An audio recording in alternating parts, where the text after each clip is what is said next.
So Thunder Dragons just won the UDS. What's going on, you guys? Slim here to go over why pure Thunder Dragons won UDS Indianapolis. It just took place this weekend. We just got the results today, and it was crazy. Congratulations, first and foremost, to David Flores. He took the entire thing with pure Thunder Dragons, you guys. It's kind of funny when you look back at some of the videos I've made about why Thunder Dragons couldn't win a YCS. They eventually won a YCS, and at the time they had actually won a UDS in South America, and for some crazy reason that just wasn't considered anything. And now pure Thunder Dragon has won another UDS, won an event, and it's amazing player. The original deck profile that I got the list from is actually on my friend Johnny Lee's channel. Be sure to check it out. He doesn't really upload there, but he did an amazing deck profile, very straight to the point with David, and I really liked it. You guys should definitely check it out. Like I said, I'll have it in the links in the description below. And if it's just your first time on my channel, welcome. Hopefully you'll subscribe, and hopefully you like this video. This is a series where we go over why a certain deck won a certain event. And yeah, it's pure Thunder Dragons. You guys know I love Thunder Dragons. I was talking about how much this is like one of my favorite decks, especially for this format, and clearly it definitely was a great call because he took it all the way to the win. But what we're gonna do, for those of you, like I said, that are new and just subscribe to the channel, we go over the deck list, everything, and then talk about the reasons why I personally feel he did so well. And I definitely got some insight from the live deck profile that that Johnny did, and it was fantastic. So yeah, without further ado, we're going to get into it. So for the monsters, he is playing 2 Aloof Lupine.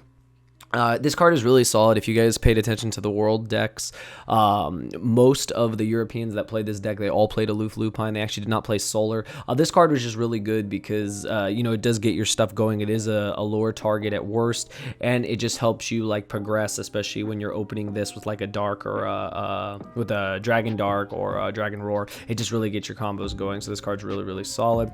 3 Ash Blossoms, that's standard. Pretty much any deck that plays hand traps, it's the most universal hand trap. 3 Solar. You're still playing 3 Solar in this deck. Unlike Japan, we have 3 Hawk, so there's no reason not to play Solar, because Solar into Roar into activate Hawk is crazy, so it's fantastic. Plus it can produce a token too, which helps you make your Summoner and, you know, Link Climb. You guys should know this by now. And then he opted to play 3 Phantasme in the main. This card is just really strong, and it kind of made people debate when I did my Mech Knight deck profile. You guys know I was on the fence of, you know, should I have mained this card, and I did, because I expected there to be, you know, strikers, Sal, and just decks that this card is good against. And again, this card is just fantastic against all those decks, Sky Strikers, Salamangreat, Orcus, all these different decks. And if you read his feature matches, and you read any feature matches from the players that were using Phantasme, it just really came in handy. So it's just a solid card, plus it helps you fix your hand and unbrick or whatever. The 2 Ogre, again, this card is just great. So good against Sky Striker on the multi-roll, so good against just combo decks, being able to take away the Link arrows. It's fantastic. And he did play a really nice hand drop lineup. I really actually liked it. It was very clean and to the point. 3 OG Thunder Dragon. OG Thunder Dragon. 3 Dark. He actually played 2 duos, so this is something I first saw actually in Japan. And I really like this because this card is just so versatile. Being able to just summon it is great. You can summon it as many times as, you know, possible. Like if it gets bounced back, you summon it again. You can summon 2. Like you can just put in so much damage with this card, and I think this card is great. You know, you load your graveyard pretty quick, so this card is just amazing. An amazing search off Dark as well. So I really like this, and a really good follow-up play when you're searching with Thunder Dragon Fusion to search the duo. So it's great. And then of course we have 3 Hawk here. So 3 Hawk, it's amazing. Such a good card. You just summon Solar, send the Roar, activate this. I mean, shenanigans, you guys already know. And again, we're playing pure, so we're playing 3 copies of Dragon Matrix. At worst, you can normal summon this, link into Link Karibo, you know, search another copy, and then, you know, if you have any more combos, you can at least end on a Colossus and a Link Karibo. Sometimes you can go much further than that, but yeah, this card's really good. Plus with Titan, this card is insane. Boosting your Thunder Dragons is great, and just, you know, not only boosting them, but then activating this to, you know, disrupt your opponent with Titan is fantastic. And then of course 3 Roar, because Roar is Roar.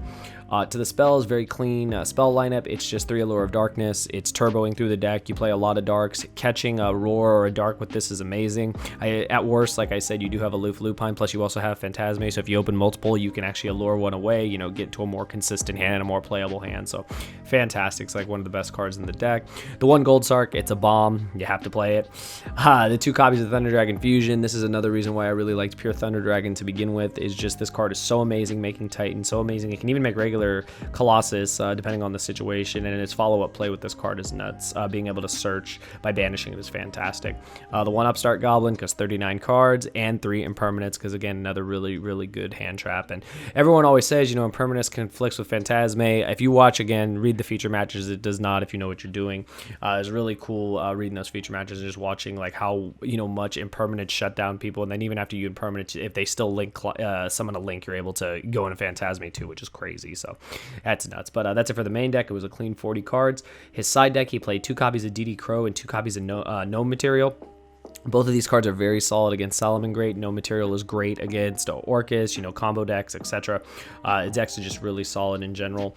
I really like DD Crow as well, because I feel DD Crow is it's so good against not only Salamangreat, but it's good against Orcus. It's good against so many different decks, and everyone always forgets about DD Crow, but it's one of those hand traps that's been around so long. Like, it just really has versatility. It's also a dark for Allure at worst. You know, there's just all these little things that you see with the card choices in this deck, and it'll definitely make you understand why he took it as far as he did in the UDS all the way to the to win. And yeah, No Material is just great against combo decks. Telling them they can't link away is crazy. 3 of my favorite spell card, Mind Control. This card's insane in the mirror. This card's nuts against Salamangreat. If you notice, he's playing Hida in the extra deck, so the combos, the synergy is right there. 3 moved it around. 3 Twin Twisters and the Order for Striker, back row decks, etc. He played the 1 Macro, which I absolutely love. This card is such a blowout against decks that need to have their stuff in the graveyard, and like, this card is nuts. And Thunder Dragons can do this. Make your board, flip a Macro. How do they play? How do they play? It's crazy. And then he played 3 Typhoon. This card is very versatile. It's good against Pendulums. It's good against Mystic Mind. Being able to catch Mystic Mind is very important. Just really good against decks like True Draco and stuff. Just being able to catch face-up stuff is just really important. And no one expects this, because it literally is a hand trap, similar to Impermanence, but they don't see it coming, and then you just Typhoon them and you just blow them away. And since Mystic Mind, unfortunately, is still at 3, you have to account for that, because the Striker decks were definitely playing it. Then on to the extra deck, the 3 Colossus and the 3 Titan. Standard, they're amazing. Titan just causes so much disruption. The 1 Blackluster Soldier, the Soldier of Chaos. This card is insane. If your deck is able to make it, the card can just, you know, get up to 4,500. It can do so many things. This card is very, very strong and hard for a lot of decks to out. So a very versatile Link 3. 1 Borreload. This card will always be good, especially when you expect a lot of mirrors, or just, you know, dealing with problematic monsters, being able to just take them and then use them is nuts. So a Borreload is fantastic. The 1 Hida, I already mentioned this. You take Kagari, you take a Salamangreat link, like, you just do things and you shenanigans, so it's fantastic. The 1 Phoenix, again, you can use this and Hida and like do things. It's nuts. Plus versatile back row removal. Unicorn, versatile removal, really good in the mirror. The 1 Link Rebo, I already mentioned, you know, to link away your Dragon Matrix. The Lambda, it's a versatile, you know, generic Link 2. It's stronger than Landphonicus, stronger than Beat Cop. It's a light, so it helps synergize with your Dragon Duo and stuff. So the card's just very, very solid. I'm surprised he wasn't citing Gamma or anything, but it makes sense. He doesn't really have like the psychic interaction like a deck like Mech Knight does, but still, Lambda is just an amazing Link 2. Summon Summoner, the best Link 2 for the deck. Card's great, just does everything, becomes a Colossus.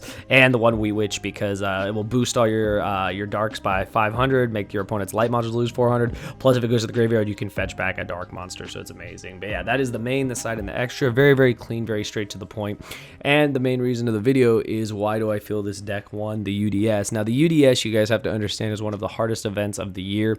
There are 13 rounds of Swiss. That's right, 13 rounds of Swiss. They played, what was it? I believe they played 9 the first day and then 4 today, and it was crazy. And, you know, shout out to DZ, the Ultrageist Master, the Ultrageist God. He actually got top 4, you guys, and just fantastic. So shout out to him for that. He was the only Ultrageist player to make it. It's just amazing. It's a long time coming, and I'm very, very happy for him. So quick little plug and shout out to DZ. I can't wait to see. We already know, we're all excited to see his Ultrageist list. But yeah, back to the Thunder Dragon list. The reason why I felt this deck was so successful is, number one, is David Flores is a very well-known and well-respected duelist coming from Texas, one of the best. He's won multiple regionals, I believe. He's topped YCSs. He has won a ARG. He has a list of credentials.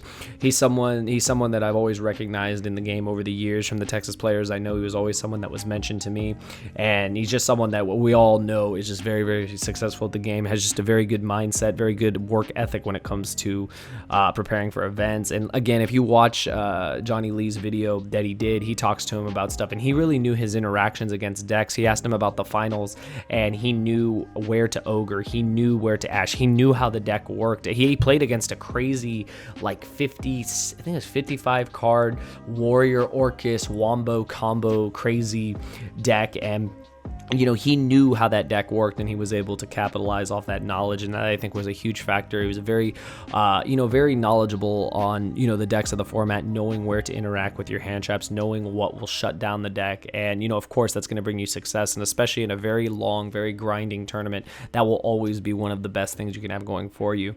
Another reason I feel this deck won is because the deck is very straightforward. Unlike the combo version of this deck, the deck is very streamlined. It plays to just make multiple Colossus and Titans and, you know, pass on a board like that, and you have to try to break that while trying to get the Thunders off the board, which, you know, you can save them with your cards in the graveyard. You also have hand traps to back that up, and that is huge. He's playing 8 hand traps, I believe. What is it? 3, 6, 9, oh, actually 9 if you count Phantasme, 11 hand traps in the main, and it's crazy. These cards just give you the ability to play past turn 1, and I think that's what's very important to take away from this, is that Pure Thunder Dragon can play past turn 1. The combo deck is like a glass cannon. While it does build an extremely strong board, if that board does get broken, it's very hard to come back if you don't have a Levianeer or a very solid follow-up. But I think overall this deck was definitely an amazing meta call. I think that, again, it's very well positioned against decks like Sky Striker. It's very well positioned against rogue decks, because you do have the ability to lock out their searching with Colossus, which is huge, and it has the ability, like I said, in the side deck to cover all its other bases. And I think that those were the main reasons, in addition to, you know, the pilot of the deck, like I always say, as to why this deck was so successful. And I love it. I love the fact that Thunders won. I was so happy. You know, it's crazy, like thinking like months ago they couldn't win, they would always lose, they'd go to the finals and lose, and all these different things. And, you know, now they've got YCS win, they go to Worlds. Like, Thunders are just doing everything. And I mean, the ban list really did not affect this deck, especially the pure deck, like, at all. So it's pretty crazy to see you know, how far this deck has come. And this is just the first event of the season, and YCS Portland is coming up, and then more regionals and more events will be coming up. It'll be interesting to see how this deck evolves and how it will continue to do. But yeah, those are my thoughts, you guys. I hope you guys enjoyed the video. If you guys did, be sure to subscribe. Be sure to give the video a like if you did, and please let me know down in the comments below your thoughts as to why Pure Thunder Dragon won UDS Indianapolis. I'm very happy for David Flores. Very happy that this deck won, and again, I can't wait to see the future iterations of this deck and see just how far it will go in the format. But yeah, those are my thoughts. Let me know yours in the comments below. And I will see you guys next time. Thank you for watching.